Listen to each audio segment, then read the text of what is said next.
All right. So how are you today? I am doing fine. It's a beautiful sunny day here in up in the Rocky Mountains. So, how are you doing? I'm doing fine, except I'm not quite. It's going to be rainy until at least Saturday. So um, that's but we take it. It's winter. It's Michigan. So what are you going to do? That's right. That's right. We fortunately, Colorado, we have beautiful winters. So, and sunny winters. That's very nice.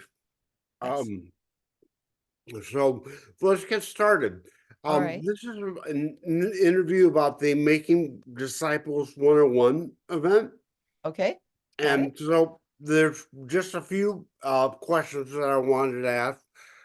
Can you give me some context around this event? By the way, if I have a speech impediment, well, you might be able to hear. And so if you have if you do not understand something I'm saying, don't hesitate to ask me to repeat it. Okay. All right. Thanks. I appreciate that. So anyway, yeah, what's the context around this event? Well, basically, it's for anyone who is really wrestling with, who's interested in evangelization, who's concerned about people leaving the church, which is, of course, most serious Catholics, because our children and our grandchildren, et cetera, many of our friends and our siblings, and are doing that. And also, you know, yeah, so all of that, and the implications for what we can do as individuals, as parishes, as communities, intentionally to, reach out to these people and engage them and sort of, in a sense, build bridges so that they either could return or they could come for the first time. Um, because we're living, basically, we are now living outside of Christendom, which I know everybody knows. Um, and I call it missiondom, but basically we're living in a world where this is no longer normative. And so we have to start acting like missionaries, like apostles, like people like Christians and Catholics have done through the centuries when they live outside of Christendom. And we're having to learn that. And that, so, but this is basically a journey for individuals, Catholics at any level, lay people, staff, leaders of any background or nothing, or if you're just curious, you don't have to be, you don't have to be a leader or anything like that. If you're just really interested in sharing your faith with people, or your family, your friends, your neighbors, your coworkers, or just acquaintances that you know. So, Okay. Um,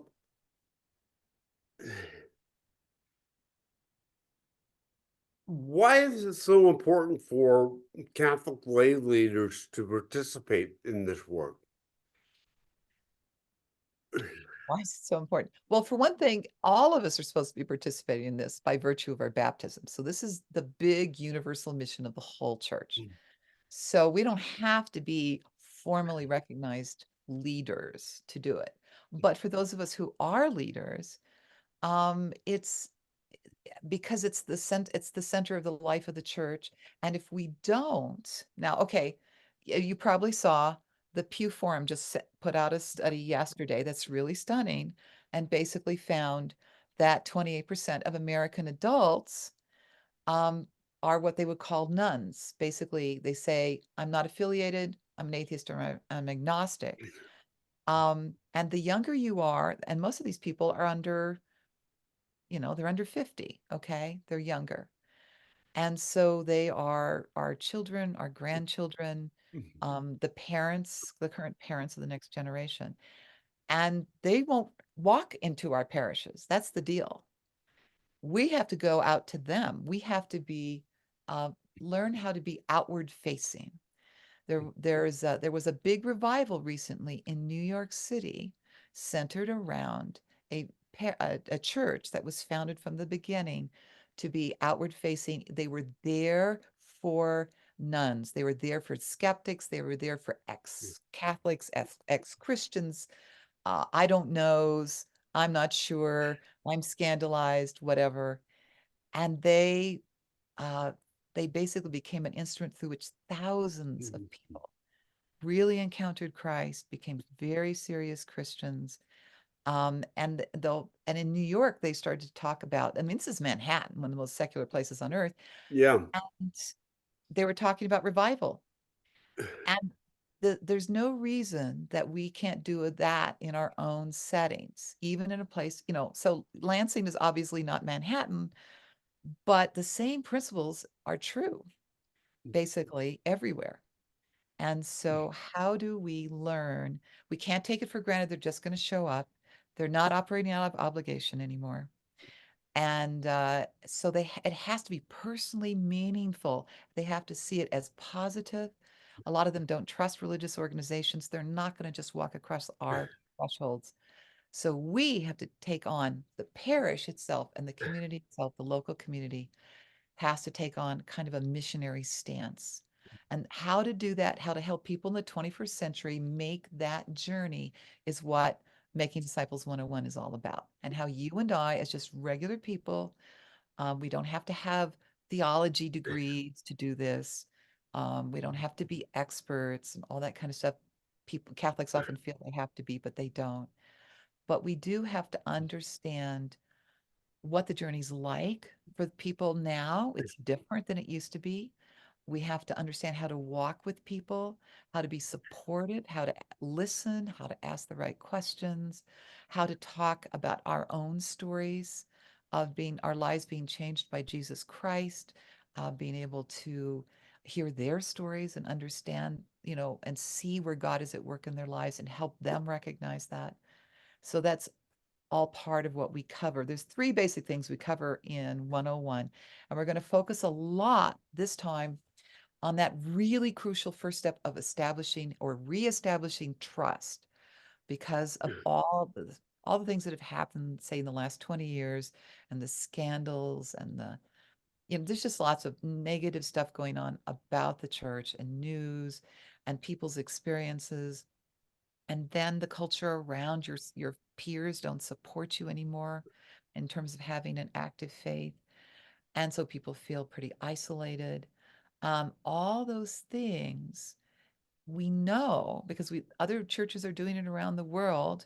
Really, there's positive ways to address this, to help people see and recognize and experience the power of the living God, and the healing and transforming impact of knowing Jesus Christ and following him. And so there's just that's what this is all about. And what are the early, but it's the early stages. So we're really going to focus on establishing trust either, and most of the people who don't trust us now that came out in this Pew study were raised in Christian homes in the United States. So they didn't come from nowhere. Probably the majority of them are baptized, but right now they're highly, highly skeptical. And someone has to be the bridge builder that builds the bridge of trust to them, that someday they can walk back across that bridge and into the church in order to encounter Jesus Christ there.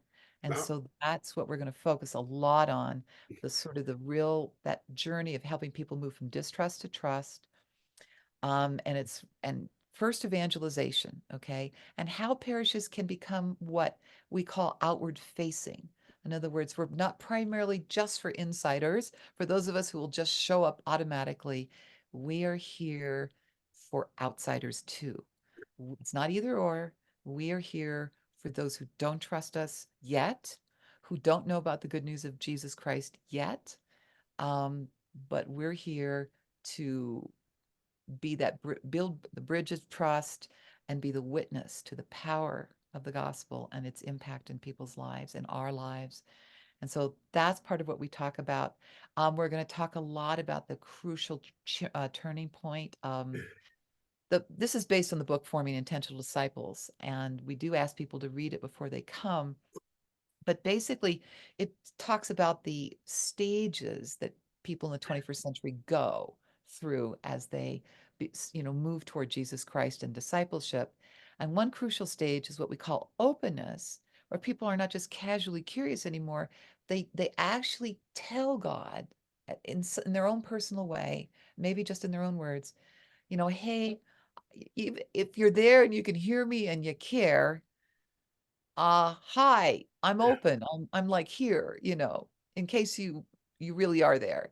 They don't have to be certain, but they have to be, in a sense, there's a like what we call a prayer of openness, that when people say something like that and it's authentic. I have never known God not to respond to a prayer like that in really powerful but really personal ways. And so, how to help people make even Catholics within the church, a lot of people who attend Mass on a regular basis, we have found from listening to their stories, they don't necessarily have personal relationships with God. They don't think God's interested in them, a lot of them. They don't think God really cares. They're there for other reasons. And so for them, it's a big discovery too. And it's really important whether somebody has spent their whole life in the Catholic Church or they were, maybe they were baptized as infants or small children and they disappeared, or they, disappeared as adults, whatever happened. All those people to help them, in a sense, start to feel that there's some reality here. There's it's really important that we help them at some level come to the point where they start to think, I wish it were true. I don't know if it is true. I don't know if Christianity is true. I don't know if the Catholic faith is true. I don't know if God, I'm not certain that God really is there and really cares about me, but I wish it were true, because what I'm seeing in the lives of these people who are my friends is there's something there that's really compelling. It's hopeful. There's a joy, there's a love there, there's compassion. And I wish it were true. And that's a really important turning point for people who are skeptics in the 21st century. Um, and then we're going to also talk about especially the crucial role of intercessory prayer in that. Francis Xavier, I'm sorry, it was Ignatius of Loyola famously said, he said, pray as if everything depends upon God, and work as if everything depends upon you. It was both and, okay? Um, we've spent a lot of time focusing on the work part of it, and putting people through retreats and all kinds of wonderful things. And that's really important. But the other part of it, the other half of it, is equally crucial, especially when you're in a culture that is not supportive. Okay. And throughout church history, serious intercessory prayer that actually that begins to change the spiritual climate of your community and lifts um, the sort of some of that. There's like a cloud of skepticism and all that means that kind of hides God's presence and his reality from people. It isn't just that they just don't see it. There actually is like other spiritual forces that are blinding them, in a sense, that are kind of obscuring the presence of God and the reality of God. And intercessory prayer, when we take that seriously, that sort of climate lifts. It begins to change and people become, it's much easier for them to hear and to respond to our witness, to Jesus Christ and what he is doing. It makes everything else we do in the parish much more fruitful, and all of our evangelizing efforts much more fruitful. So those are some of the things we're going to be, dealing with. Now, this is going to be, it's sort of a retreat format in that you're staying in the same place. You're going to be together for 3 days. So it runs April 14th through 16th. And so we'll be eating together, we'll be having mass together, we'll be praying together. We have opportunities to wrestle with these things too, and wrestle with their implications for yourself, whatever ministries you may be involved in, your parish community, your relationships with all the people in your life who are not coming to mass, who are gone or have never even known, don't believe there is a living God, a personal God. Um, so it's a community event. There's a lot of different facets to it, but it's we've seen people really have a lot of major ahas, a sense of new direction for their ministries and in their own personal relationships, and their whatever things God may be doing through them out in the community. Um, so there's a lot of really exciting and interesting things that we'll be wrestling with that are very concrete, that are very practical. I mean, they're rooted in the church's teaching, and we'll talk about that, but they're real. This is real stuff for real people, in the world we live in right now. Um, why are there so many nuns? Well, I mean, different people have different reasons for it, okay? Yeah. A lot of them basically either they're just skeptical. Now, what's interesting, there's a lot of people who say, okay, I'm not affiliated with any religion, but a lot of them are still open to spiritual things. What they're not necessarily open to is organized religious congregations and like churches. Okay. A lot of them are very skeptical of them and things like the sex scandals that have been endlessly publicized for the last 20 years, or experience they had themselves, with believing Christians. Um, but they're very skeptical about that. But that doesn't mean they don't, the majority of them think of themselves as spiritual people. They have spiritual interests. They believe in the supernatural. Um, but they don't call it God. What they don't believe in is the God of the Bible. The vast majority of them don't. So they believe in an impersonal God, a force, a universal force of some kind, things like that. But not the all-loving, all-powerful, all-knowing God of traditional Christianity. Okay. And so that's one of the big gaps. They need to know people and have relationships with people who do know that God and who can be living testaments in their lives that this God is loving, this God is transforming, He is a source of incredible hope, for yourself personally and the world and your family and all the things that people are important to you.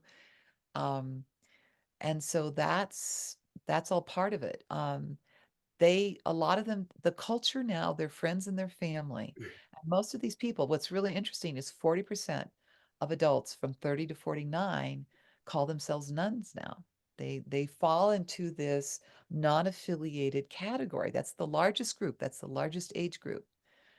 And so especially for this group but for everyone in general, the power of having a real believing Christian in your life, a real disciple who believes in Jesus Christ, who believes in his church, who has seen the power of God at work in their lives, who can talk about it in ways that make sense, who are not scared by the fact that this friend doesn't believe and is skeptical and maybe has, you know, or even traumatized and has big, big questions. And they're able to come alongside them and just, sort of exude that basic confidence they have in their own lives. And that's a huge first step. And then the next step is, though, the connection to the parish. Um, I run a large Facebook group that does nothing but talk about these things. And yesterday, somebody raised a real big question.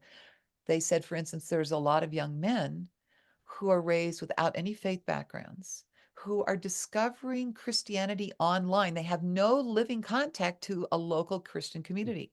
They've never been part of a church or anything like that, but they discover it online and then they start hanging out on various sites and where people are debating these questions. That's their first exposure.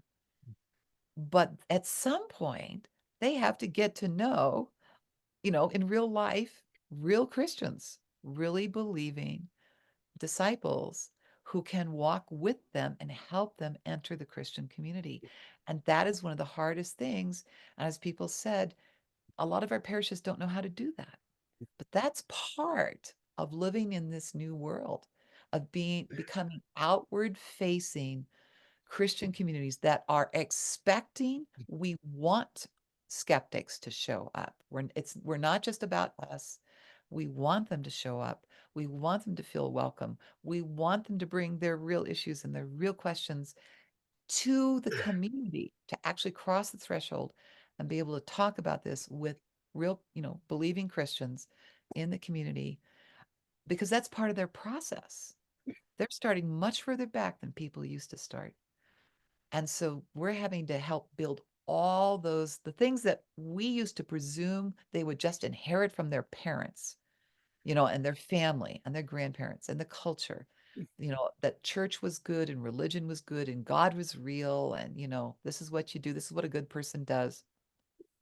No, most of that is missing now for most people. And especially the younger you are, the more this is true. And so we have to deliberately provide it now.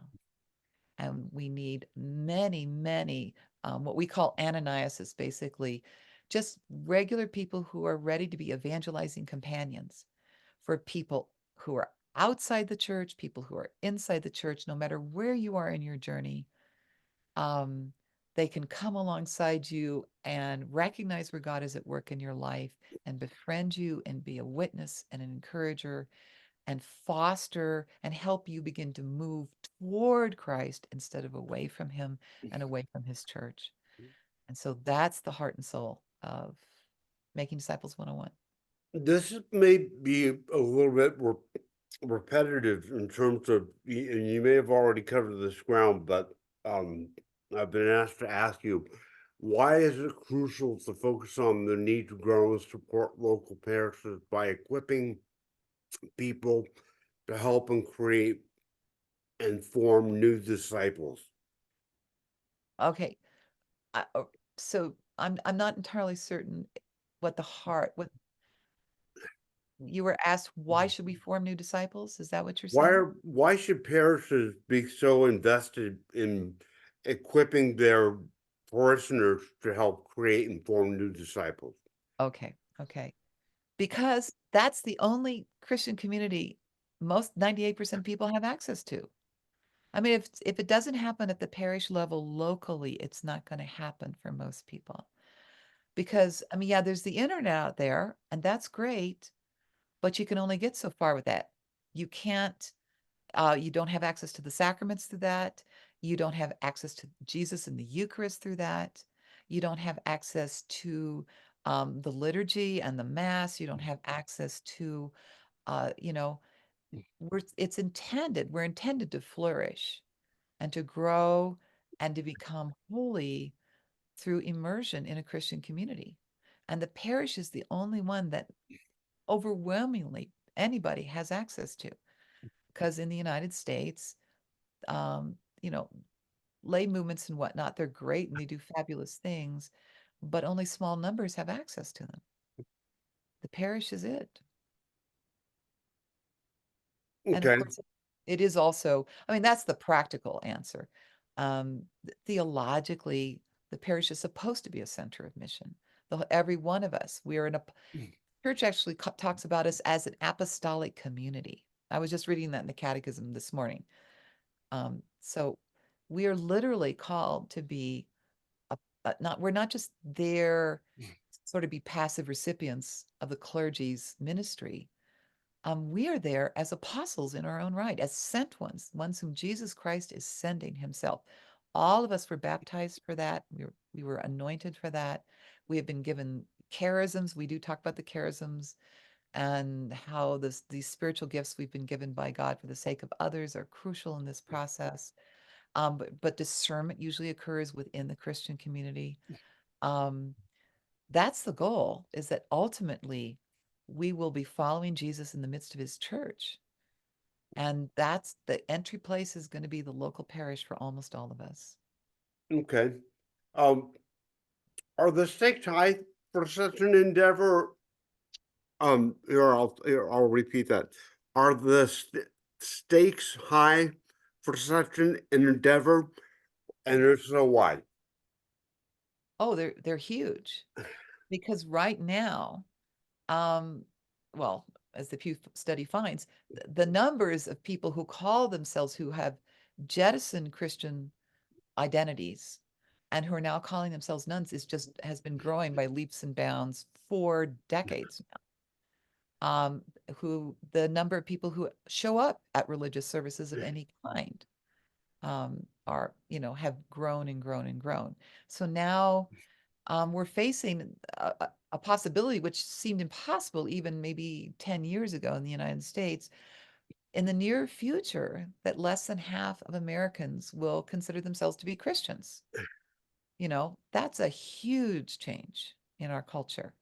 And it's true. And the younger you are, people in their 20s and 30s, etc., it's for them, it is definitely a minority experience to be a believing Christian in their generation.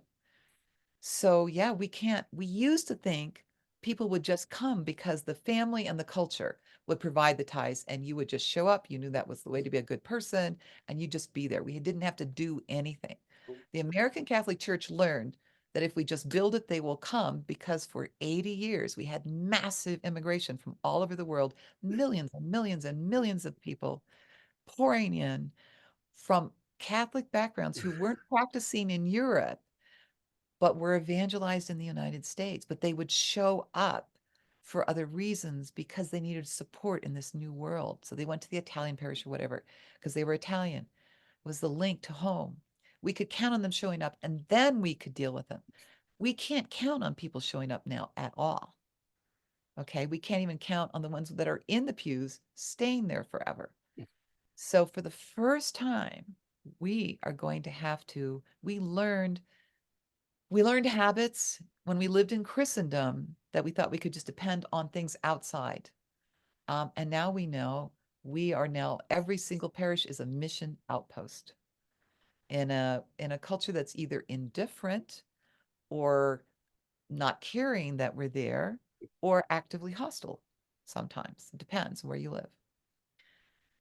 But that means we have to be intentional about this. They won't hear it out in the larger culture anymore. They won't hear about God. They won't hear about Jesus Christ. They won't hear about the church, except sometimes bad things in the news. That's all they hear. That's all they know about. We have Okay. to be active, actively making sure they know there's so much more. This is real. What topics for the retreat are you most excited to have people hear and why?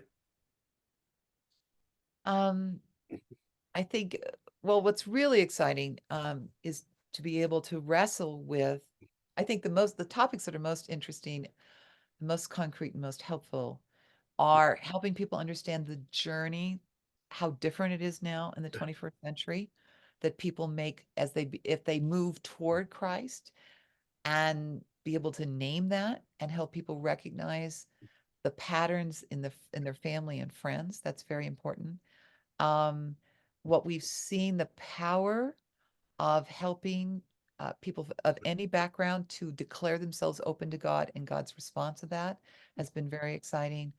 Um, all that we're learning about intercessory prayer and how that changes the spiritual climate so that literally people experience God and in whole new ways, and that he takes his initiative with them. And we're seeing that all over the world. Um, and it's the whole journey, and people get a chance to talk about our real lived experiences here, the things we're really wrestling with, and grapple with those in a way that gives hope.